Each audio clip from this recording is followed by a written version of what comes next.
Hi ಎಲ್ರಿಗೂ ನಮಸ್ಕಾರ. Welcome back to Likhita's kitchen diary. ಈಗ ಹೇಗಿದ್ರು ಅವರೆಕಾಯಿ ಸೀಸನ್ನು ಅದೇನೇನು ಎಂಡಾಗ್ತಾ ಬಂತು. ನೀವಿನ್ನೂ ಈ ಚಿತ್ರಾನ್ನ ತಿಂದಿಲ್ವಾ? ಹಾಗಾದರೆ ಒಂದ್ಸರಿ ಟ್ರೈ ಮಾಡಿ. ಇದಕ್ಕೆ ಬೇಳೆಯಲ್ಲಿ ಚಿತ್ರಾನ್ನ ಮಾಡ್ಕೊಂಡು ತಿಂತಾ ಇದ್ದರೆ ಆಹಾ ಅಂತ ಹೇಳ್ತೀರಾ. ಒಂದ್ಸತಿ ಟ್ರೈ ಮಾಡಿ ನೋಡಿ.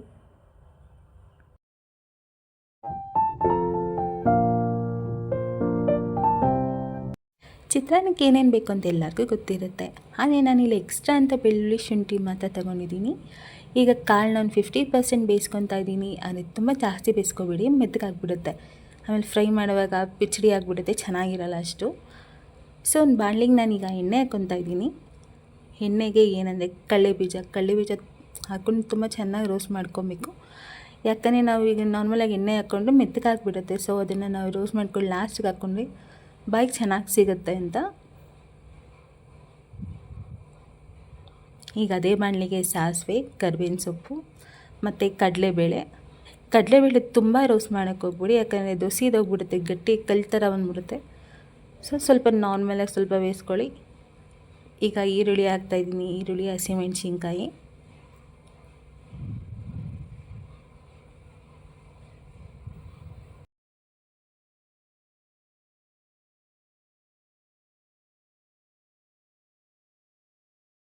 ಸ್ವಲ್ಪ ಬ್ರೌನ್ ಆಗಬೇಕು, ತುಂಬ ಏನು ಬ್ರೌನ್ ಅಲ್ಲ, ಸ್ವಲ್ಪ. ಈಗ ಒಂದು ಮಿಕ್ಸಿ ಜಾರ್ಗೆ ಶುಂಠಿ, ಬೆಳ್ಳುಳ್ಳಿ ಮತ್ತು ಹಸಿಮೆಣ್ಸಿನ್ಕಾಯಿ ಮತ್ತು ಕೊತ್ತಂಬರಿ ಸೊಪ್ಪು ಇಷ್ಟನ್ನು ಚೆನ್ನಾಗಿ ರುಬ್ಕೊಬೇಕು. ಸೊ ಈಗ ನಾವೇನು ಫ್ರೈ ಮಾಡ್ಕೊಂಡಿದ್ವಿ ಈರುಳ್ಳಿ ಎಲ್ಲ, ಅದ್ರ ಜೊತೆ ಕಾಳು ಹಾಕ್ಬಿಟ್ಟು ಸ್ವಲ್ಪ ಚೆನ್ನಾಗಿ ರೋಸ್ಟ್ ಮಾಡ್ಕೊಳ್ಳಿ. ನೋಡಿ ತುಂಬ ಬೇಯಿಸಿಲ್ಲ, 50% ಬೇಯಿಸ್ಕೊಂಡಿದ್ದೀನಿ. ಈಗ ಅದಕ್ಕೆ ನಾವೇನು ಮಸಾಲ ರುಬ್ಕೊಂಡಿದ್ವಿ ಅದನ್ನು ಹಾಕ್ಕೊತಾ ಇದ್ದೀನಿ. ಖಾರ ನೋಡ್ಕೊಂಡು ಹಾಕ್ಕೊಳ್ಳಿ, ಯಾಕಂದರೆ ರುಬ್ಬಕ್ಕೂ ಹಾಕಿರ್ತೀವಿ ಮತ್ತು ಫ್ರೈಗೂ ಹಾಕಿರ್ತೀವಿ. ಸೊ ನೋಡ್ಕೊಂಡು ಹಾಕ್ಕೊಬೇಕು.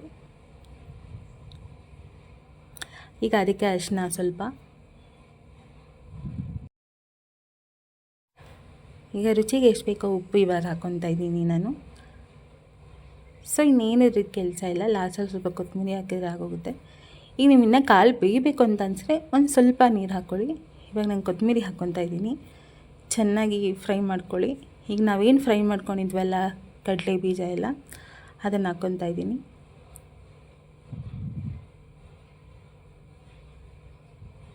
ಸೊ ಇಷ್ಟಾಯ್ತು. ಇವಾಗ ಗ್ಯಾಸ್ ಆಫ್ ಮಾಡ್ಕೊಂಬಿಡ್ತೀನಿ. ಗ್ಯಾಸ್ ಆಫ್ ಮಾಡ್ಕೊಂಡು ಮೇಲೆ ನಿಂಬೆಹಣ್ಣು ರಸ ಹಾಕ್ಕೊಳ್ಳಿ. ಯಾಕಂದರೆ ನಾವು ಗ್ಯಾಸ್ ಆನ್ ಮಾಡಿದಾಗ ಹಾಕ್ಬಿಟ್ರೆ ಕಹಿ ಬಂದುಬಿಡುತ್ತೆ, ಅಷ್ಟು ರುಚಿ ಅನಿಸಲ್ಲ. ಸೊ ಆಫ್ ಮಾಡಿದ್ಮೇಲೆ ಹಾಕ್ಕೊಬೋದು, ಇಲ್ಲಾಂದರೆ ನೀವು ಅನ್ನ ಮಿಕ್ಸ್ ಮಾಡುವಾಗ ಬೇಕಾದ್ರೆ ನಿಂಬೆಹಣ್ಣು ಹಾಕ್ಕೊಂಡು ಮಿಕ್ಸ್ ಮಾಡ್ಕೊಬೋದು. ನಾನು ಗೊಜ್ಜಿಗೆ ಹಾಕ್ಕೊಂಬಿಟ್ಟಿದ್ದೀನಿ. ಸೊ ನೋಡಿದ್ರಲ್ಲ, ನಿಮಗೂ ಇಷ್ಟ ಆಗಿದರೆ ಪ್ಲೀಸ್ ನೀವು ಮನೇಲಿ ಮಾಡ್ಕೊಂಡು ತಿನ್ನಿ. ಹಾಗೆ ಈ ವಿಡಿಯೋ ಇಷ್ಟ ಆಗಿದ್ರೆ ಲೈಕ್ ಮಾಡೋದು, ಸಬ್ಸ್ಕ್ರೈಬ್ ಮಾಡೋದು, ಶೇರ್ ಮಾಡೋದು ಪ್ಲೀಸ್ ಮರಿಬೇಡಿ.